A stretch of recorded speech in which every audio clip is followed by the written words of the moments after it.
I ended up getting a motorcycle. I posted it on Twitter if you guys didn't see. But I'm now the proud owner of a Trident 660 motorcycle, 660cc, which is like 4 times more powerful than the Vespa that I used to ride. I have not gone as fast as this guy can go because I don't dare to, but just doing this brings me 0 to 60 fucking quickly.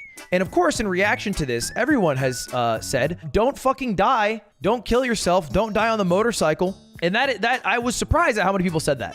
In fact, I had a company dinner after getting the motorcycle. And the first thing everyone said at the dinner after coming up to me was, hey, Ludwig, can you not ride the motorcycle? I don't want to lose my job. Which is funny that their concern of my death is losing their job as opposed to I would die. But also, it enlightened me on the concerns that motorcyclists have, because it is dangerous. And I want to clarify, I am not going to become a motorcycle guy. That's not my goal. I'm not going to be riding in packs of people, driving my motorcycle, daily commuter, fucking geared up all the time, taking my helmet off to go get a cup of coffee. I'm getting it for one reason and one reason only. I have a simple dream of driving across the entire country of Japan with Michael Reeves. And to do that, I need to learn how to ride a motorcycle. Like, I have ridden well over 1,000 miles on my Vespa. I rode it every day for months. A Vespa is a lot different. A Vespa is like a toy. You just do this, ring, ring, ring, ring, and you go. A motorcycle has a different weight structure, so it's much higher weighted, so it sways a lot. It goes a lot faster. It's a lot more powerful. You also have to switch gears.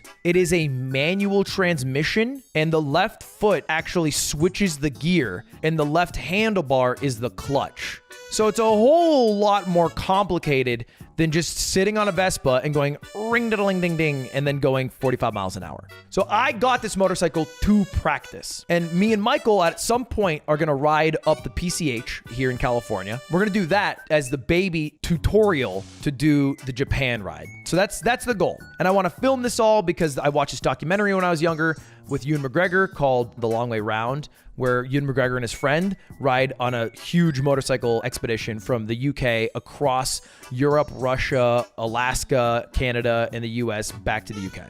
I've had this goal for a while now, but I've only ever been a Vespa guy. I have ridden a motorcycle before buying one for 2 days total, which is not an exaggeration. I rode it once at Michael's house and then another time to do the actual test. And I've already told the story, but the test was so easy that only 2 days of experience was enough to pass. Now, I do have over 1,000 miles on a Vespa. I've ridden the Vespa for over a year now. But motorcycle, again, a lot different. I didn't really realize this. Like, I knew it was manual transition, but I didn't realize how much different it was than a Vespa. So I show up to this place that sells this bike that Michael recommended, Trident 660. And when I pull up, I'm like, hey, do you have this bike I want? And they're like, yeah, of course. We actually just got one in stock this weekend with a matte finish. Looks really nice. And I'm like, that's fucking awesome. Can I get it? And they're like, yeah. And I was like, can I first test ride it to see if I like it? And the guy was like, no.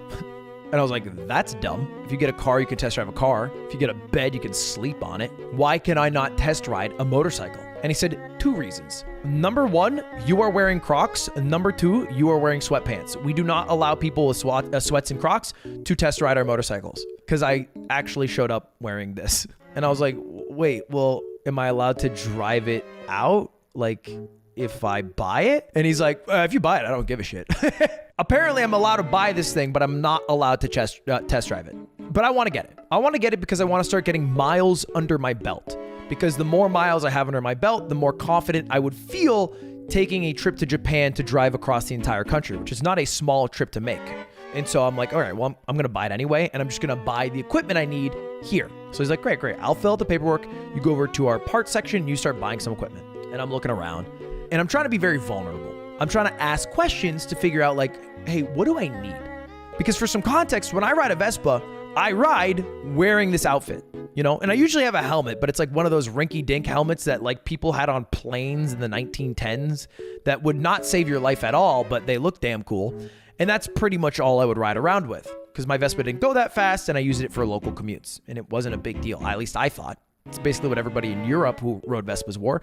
I don't really need to go that crazy. But I did know for sure I needed a nicer helmet. So the guy's like, yeah, I would get a helmet and I'd get a pair of gloves. And instantly I start pushing back. I'm like, yeah, okay, I can get gloves, but you probably don't need them all the time because it's summer and it's hot. And so I test the guy a little bit. Like the guy behind the counter, I'm like, you ride without gloves sometimes, right? And he's like, oh no, I always wear gloves. I was like, why? I didn't really understand. He's like, oh yeah, because if you fall off, that's the first thing that makes contact with the road. And I was like, oh, I guess to this point, I had not considered falling yet. I forgot that that was an aspect of riding, was falling. And I was like, okay, yeah, that makes sense. I'll get a pair of gloves. And then this guy comes in, 65-year-old dude or whatever, long-time motorcycle rider. And he comes in, he's like, oh, it's so hot. And the guy's like, yeah, you're telling me. And I'm like, why are they talking about how hot it is? Because although it's somewhat hot in LA, riding around on my Vespa is very cool. Like, I enjoy riding on my Vespa the most in summer because the wind rushes through you. But I'm listening to these guys talk, and the guy starts like shedding clothes, like a Skyrim character.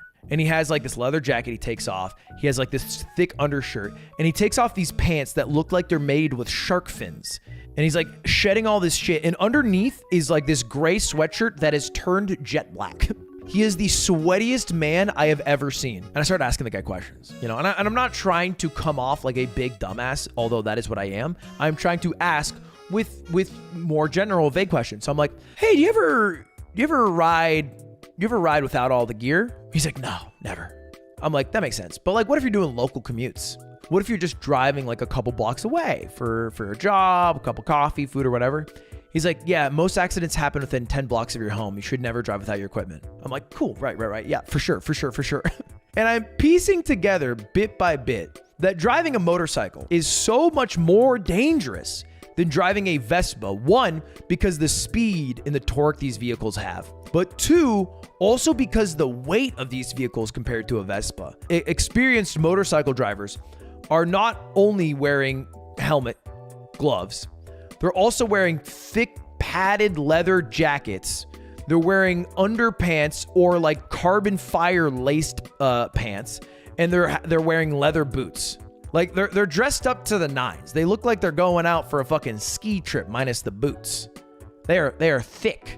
And I didn't know any of this. I have my motorcycle license, but that shit was easy as hell to get. I rode a motorcycle for 2 days to get it. I showed up and I did a 1 loop and then I left on my Vespa, right? I can wear Crocs in a Vespa because my feet aren't doing anything. And I realized I've kind of fucked up a little bit because I showed up to the dealership again, looking like this.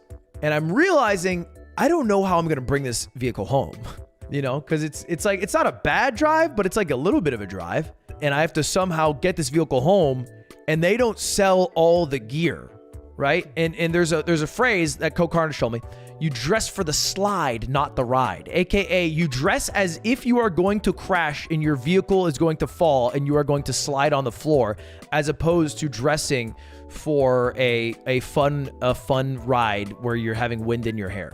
My only knowledge of motorcycles comes from media. The people I see, they don't dress for the slide. They dress for the ride, okay? You're telling me this fucker has dressed for the slide? No, sir. Tom Cruise is dressed for the ride. He's wearing a button down and sunglasses. And let me tell you, he looks like a fucking Giga Chad. But it is akin to looking cool by smoking a cigarette. Although it might look cool, it is dumb as hell and terrible for you, and everybody's aware of it. I know it's a movie, but like, I don't watch motorcyclists, you know? I didn't understand the culture. There's a deep, robust culture to driving a motorcycle. And I actually asked a lot of questions and I learned a lot. Like, there's little things, like oftentimes people in motorcycles like riding motorcycles because they meet other people who ride motorcycles and then they ride those motorcycles together. And you've seen this as a car driver, people driving motorcycles together. One thing that the guy told me, he was like, if you're ever in a group, you got to drive for yourself.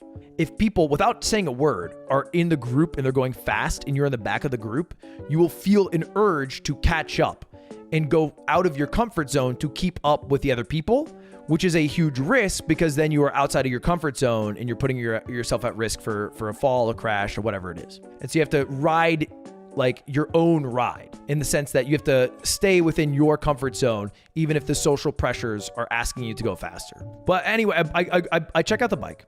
I get the helmet. I get the gloves. I get everything they basically had at this place. I had like a decent jacket, but I still have the sweats and the Crocs. And then I ride it. And the first thing I instantly noticed, motorcycles are heavy. So I do like one little test drive just up and down the street, and it didn't feel too bad. But like, I realized just getting off a motorcycle without putting the kickstand down, like instantly it's like, oh, fuck. Like that shit's like 200 plus pounds. And like my Vespa is also heavy, but it's so bottom heavy that you can easily like teeter top it and you can just, you know, swing it around. The motorcycle, it takes a lot of my strength. And so right as I'm about to leave, like I've built up the confidence. I'm like, all right, I'm just going to drive this shit home. I'm not going to go on the freeway. I'm going to go like 30 fucking miles an hour. I'm going to turn the blinker on. I'm going to go nice and steady in gear 2 the whole way. I don't care if it takes an hour. The last thing the salesman says to me is he says to me, he looks at me, he goes, oh yeah, by the way, the first 100 miles on a motorcycle are slicker because the tires have some material on them. Not a big deal. You're just at a higher risk of sliding. So just be careful on turns. What? The first 100 miles are slicker? I didn't know this. So I'm pulling up in Crocs and my fucking sweats. I had a helmet, I had a jacket, but these sweats would get melted if I were to somehow fall and slide. And so then I basically drive home like a grandma. I probably looked like the lamest motorcycle driver known to man.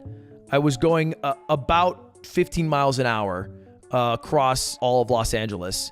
It took me, I think, 45, 50 minutes, something like that. I got home in one piece. Obviously, I'm here right now. And I've since got the equipment, so we're doing a lot better now. I got real shoes. But this is why I am a motorcycle guy.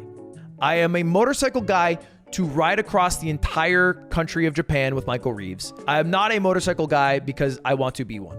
After we successfully do this ride across Japan, my plan is to switch back to Vespa. I'm going to get a 300cc Vespa. They go about 70 miles an hour. I'm not going to take the freeway. I prefer the Vespa. I don't like all the equipment. I don't like having to think about switching gears. I don't like having to park this heavy ass fucking bike. I'm going to go back to Vespa. But for the next probably like 3 to 4 months, I will be a motorcycle guy. The one thing everyone has said to me after buying the motorcycle is, hey man, it's been nice knowing you. Which has stressed me out a little bit. You know, I do feel prepared in some ways to die. I would not like to die by my own hands. I think that would be a bit embarrassing. But again, I do have a simple goal and I would like to achieve it. So I'm still going to go forward with it. But I do not plan to ride on the freeway or very quickly. It is mostly just to practice riding around so I can do the Japan trip. How does Cutie feel about it? I think she's cool as long as I don't die. I'd like to do it this year. Yeah, I'd like to do it this year. I'd like to film the whole thing and I'd like to release it as some sort of video series. Like traveling across Japan or whatever. That is my goal to do it because I think it'd be fun. I would not stream it. I should not be focused on trying to entertain stream while riding my motorcycle. I should just be focused on riding and like capturing an authentic experience to share as opposed to like, all right, chat, let's check out this Kyushu ocean line. Woo, should I go fast? Like, that's stupid. That is stupid.